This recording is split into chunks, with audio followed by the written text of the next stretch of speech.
Bonjour, bonjour. En fait, aujourd'hui, je fais cette vidéo pour parler d'une chose particulièrement.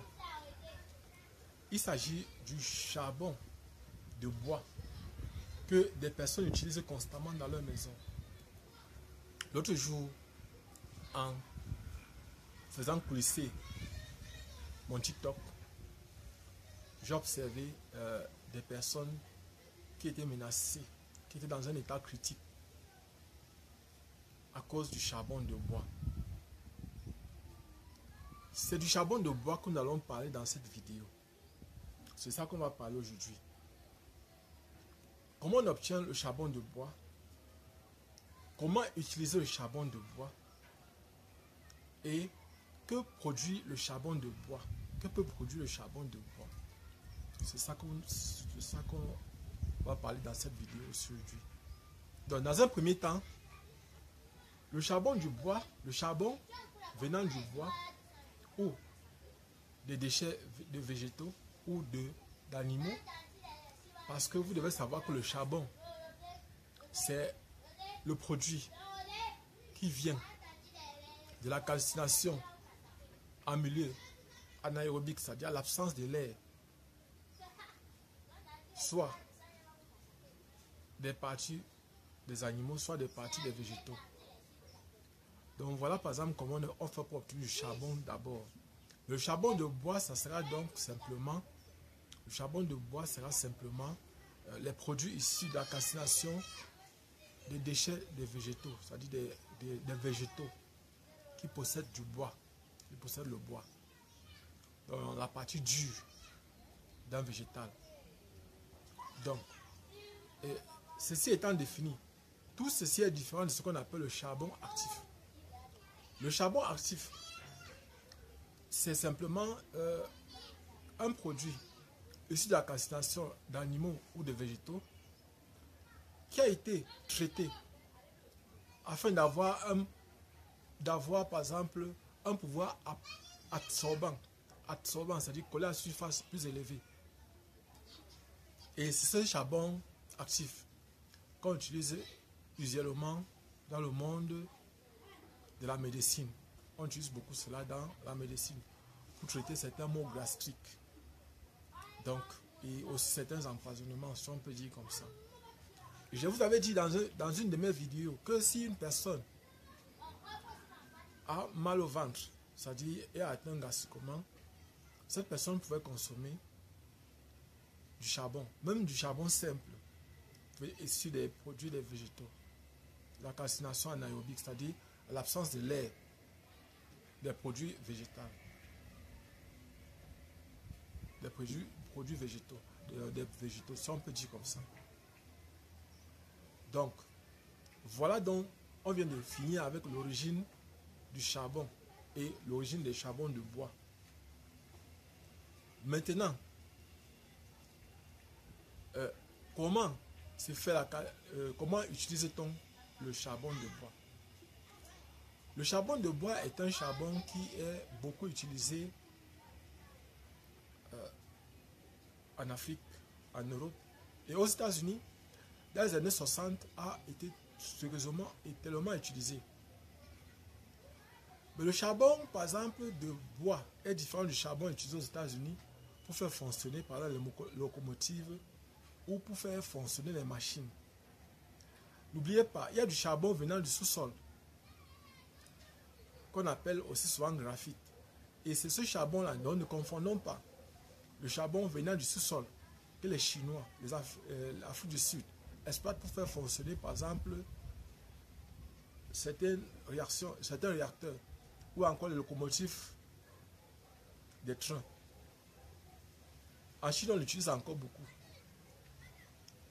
Et aussi en Corée du Nord, on l'utilise aussi beaucoup. Dans beaucoup d'autres pays du monde. Donc, ne confondons pas le charbon issu des végétaux, du charbon issu des animaux ou du charbon venant du sous-sol. Donc, j'espère que j'ai fait la différence. Et le charbon que vous allez retrouver par exemple dans la mine du crayon. La mine du crayon, c'est un charbon qui est issu particulièrement du sous-sol.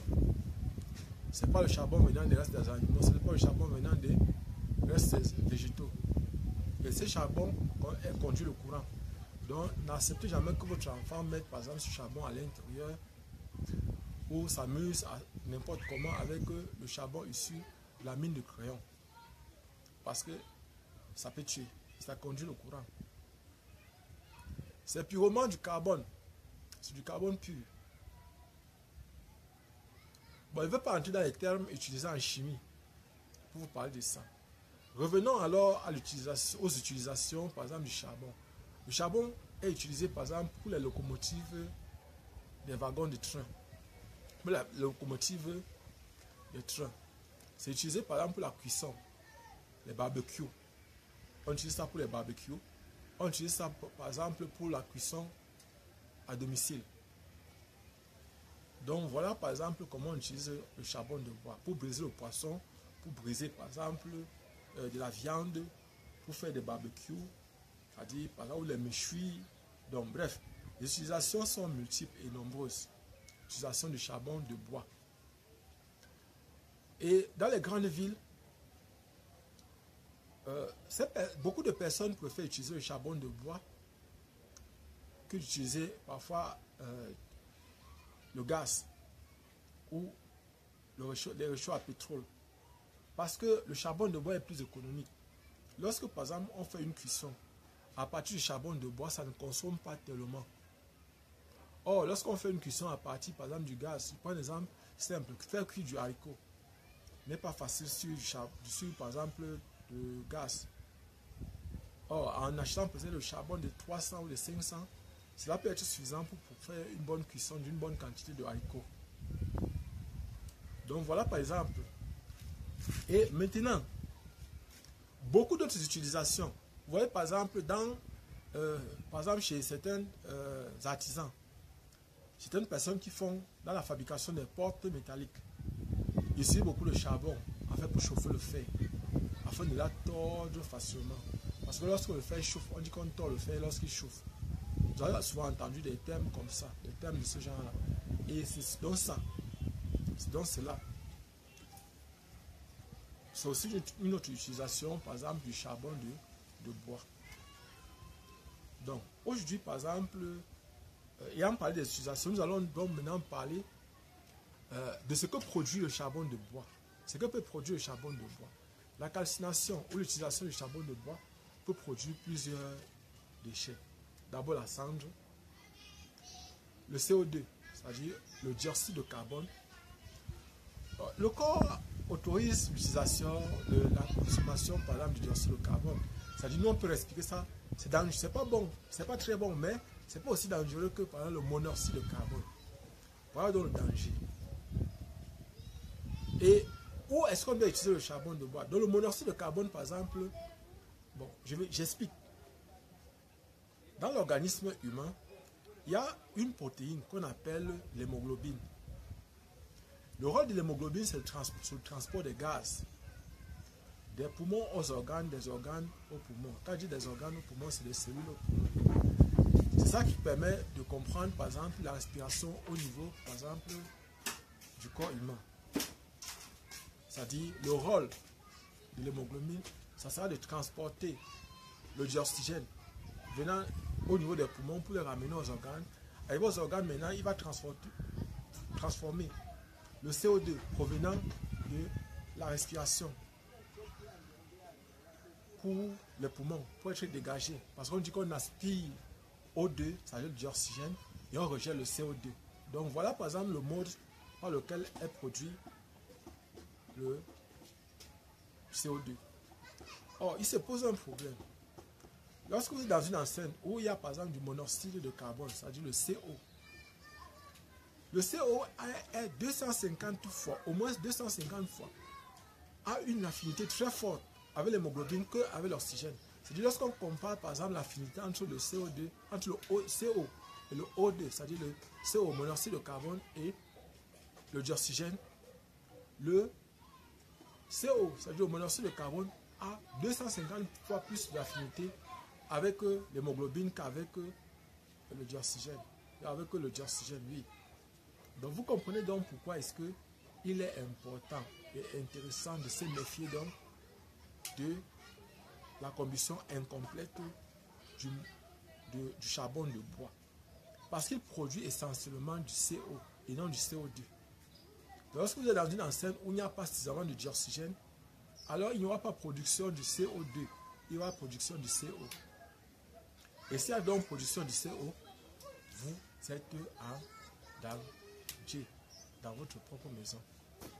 Donc je suis en train de vous dire que vous devez donc faire très attention avec le monoxyde de carbone. C'est un gaz très dangereux. Très dangereux. Donc, vous devez toujours, lorsque vous voulez utiliser, si vous êtes dans un immeuble, faites votre charbon au balcon, c'est-à-dire sortez de la maison ou ouvrez les fenêtres, ouvrez les portes et les fenêtres pour laisser échapper, par exemple, pour faire entrer le dioxygène, le O2. Parce que s'il y a absence de O2, c'est qu'il y a de fortes chances que vous soyez intoxiqué, que vous soyez tué chez vous, dans votre propre maison, dans votre propre habitation. Ce qui se passe au niveau du Cameroun, plusieurs personnes, au niveau de l'Afrique, beaucoup de gens meurent chaque année à cause de ça. Et c'est la raison pour laquelle j'ai voulu faire cette vidéo, pour attirer votre attention là-dessus. Donc faites très attention avec la combustion du charbon. Arrangez-vous toujours à ce que vous soyez dehors. Observez par exemple, il y a des réactions qu'on fait quand on est au laboratoire. Je suis chimiste de formation. Je suis chimiste, on dit la haute. La haute, c'est pour faire en sorte que tous les gaz qui sont produits au cours de réactions, des petites réactions chimiques qu'on fait, sont déversés dans l'atmosphère. Or, dans l'atmosphère, c'est dilué. Ces gaz-là se dispersent. Ils ne peuvent plus être offensifs. Ça ne peut plus tuer. Ces gaz-là deviennent inoffensifs. Donc, m'excuse, pardon. En fait, c'était pour vous dire que vous devez faire très attention et que vous devez faire attention à votre santé. Lorsque vous voulez préparer avec du charbon, arrangez-vous à faire que le dioxygène soit suffisant dans le milieu dans lequel vous êtes. Si vous voyez que vous êtes dans un immeuble, ouvrez les portes, ouvrez les fenêtres pour laisser suffisamment d'air entrer. Et ne faites jamais, l'erreur c'est que ne faites jamais que quand vous voulez dormir, vous posez quelque chose au feu pour attendre que ça se cuise. Non. Si c'est la cuisine de dehors, oui, là c'est bien. Mais pas dans la cuisine de l'intérieur. Dans la cuisine de l'intérieur, attendez toujours que la nourriture soit cuite avant d'aller dormir. Parce que beaucoup de personnes ont été asphyxiées, meurent. Parce que ce qui va se produire au niveau de vos cellules, je ne peux pas vous parler de ça. Ça sera atroce. Vous aurez une mort atroce. Je ne vais pas vous cacher. Vous aurez une mort très atroce. Parce que imaginez un peu l'absence de l'oxygène dans les cellules. Vous mourrez par asphyxie cellulaire. C'est-à-dire que vous, parce que c'est à partir de cet oxygène-là que, par exemple, la consommation des aliments que vous utilisez va se faire. La consommation va se faire grâce au dioxygène que vous ingurgitez. Donc s'il n'y a pas ça, vos cellules auront des problèmes, auront de la peine à pouvoir consommer. Par exemple, la dégradation des glucoses, des lipides, tout ça comme ça, des glucides, des lipides, ça sera un sérieux problème pour vous dans votre organisme. Donc ce que je peux vous dire ici, c'est que vous faites très attention. Faites des efforts d'ouvrir les fenêtres chaque fois que vous préparez.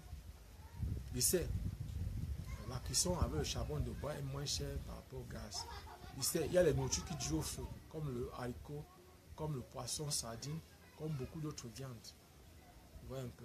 Mais le conseil que je vous donne, c'est que faites très attention avec le CO. Le CO est un gaz très dangereux. Très dangereux. Je suis chimiste et je sais de quoi je parle. Et je préfère que vous puissiez prendre des précautions chaque fois que vous allez travailler avec le charbon. Faites très attention. Très attention. Le monoxyde de carbone est un gaz très dangereux. Et même lorsque vous préparez avec le gaz, le conseil que nous on donne habituellement, c'est que faites tout pour que les fenêtres soient ouvertes.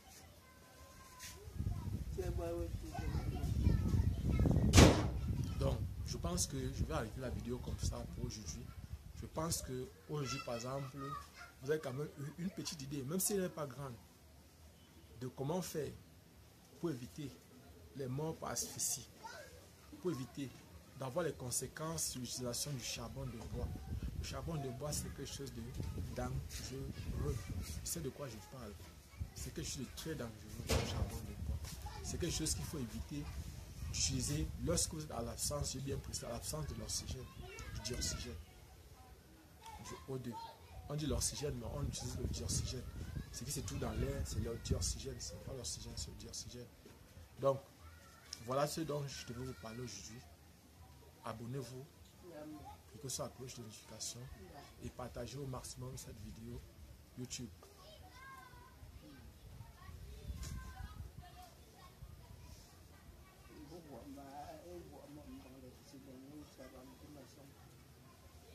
Donc, voilà ce que j'avais à partager avec vous. Abonnez-vous. Si vous êtes nouveau, je suis Job Kamdem du groupe de répétition Nabla Yaoundé au Cameroun.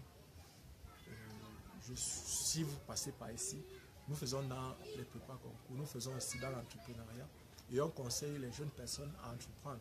On leur aide à trouver le premier capital pour lancer leur entreprise. On leur aide aussi à on les aide aussi à avoir les moyens pour pouvoir, on les aide aussi à avoir la psychologie, c'est-à-dire le mental nécessaire, l'attitude nécessaire pour pouvoir entreprendre. Donc voilà ce que nous faisons sur notre chaîne. On partage aussi avec vous beaucoup d'anciens sujets concernant les concours. On partage aussi avec vous les astuces, comment réussir facilement un concours. On vous aide aussi à avoir une idée des grands concours nationaux et internationaux. Donc voilà ce que nous faisons sur notre chaîne. Abonnez-vous, abonnez-vous, abonnez-vous et partagez le maximum possible notre vidéo. Je voudrais vous remercier parce qu'aujourd'hui nous avons atteint la monétisation. Aujourd'hui, regardez, nous sommes à 4083 heures de visionnage. 4083 heures. Donc peut-être d'ici demain, on sera peut-être à 4100 heures de visionnage. Pour le moment, je suis en train de remplir le formulaire de Google AdSense. Pour le moment, je dois rentrer sur Yaoundé vite, chercher à avoir une boîte postale pour pouvoir activer la monétisation. Parce qu'à partir de la boîte postale que je vais envoyer et qu'on va me renvoyer, Google AdSense va me renvoyer par exemple un numéro, un code à 6 chiffres qu'il va introduire et c'est à partir de ça donc qu'on pourra commencer à gagner de l'argent. Pour le moment, nous travaillons gratuitement. Pour le moment, on n'a pas encore, je précise bien, nous sommes à environ 1 an, 3 semaines. Environ 1 an, 3 semaines, parce que nous sommes aujourd'hui au 2 mars 2023. Je voudrais vous remercier. Nous sommes à 1785 abonnés à l'heure actuelle. Et je voudrais vous dire merci. Merci, merci vraiment. Et je précise que nous allons continuer à partager énormément de choses avec vous. Nous allons partager tellement de choses avec vous. Donc, si vous avez la possibilité, abonnez-vous et partageons autant que possible. Des personnes m'ont demandé s'il y avait des vidéos, je continue à dire ça, s'il y avait par exemple des formations à vendre. Pour le moment, j'ai dit non. Nous, pour le moment, on n'a pas, c'est pas encore. Pour le moment, on partage. Et je vous ai parlé, par exemple, dans la dernière vidéo, du fait qu'une grande chaîne allemande nous a approchés. Dans le cas, par exemple, du projet qu'on avait sur l'eau. Comment, par exemple, comment utiliser, par exemple, faire dans les plantations, dans l'agriculture, dans le maraîcher, sans utiliser la motopompe. Ils nous ont approchés et nous, bon, pour le moment, je n'ai pas répondu, je n'ai pas voulu leur répondre jusqu'à présent. Parce que pour le moment, je n'ai pas encore implémenté. On a testé, ça marche. Mais je voudrais par exemple faire ça et faire des vidéos, c'est gratuit, je précise. Mais pour ceux qui voudraient apprendre la technique, j'ai bien dit la technique elle paye. On paye la technique. Mais la connaissance est gratuite. La technique est achetée, mais la connaissance est gratuite. Donc voilà ce que j'avais à partager avec vous. Partagez le maximum possible cette vidéo. Abonnez-vous, cliquez sur la cloche de notification. Moi, je suis Job Kamdem depuis le groupe de répétition Nabla à Yaoundé au Cameroun. Merci, merci, merci. Partagez le maximum possible. Prochainement. Ciao.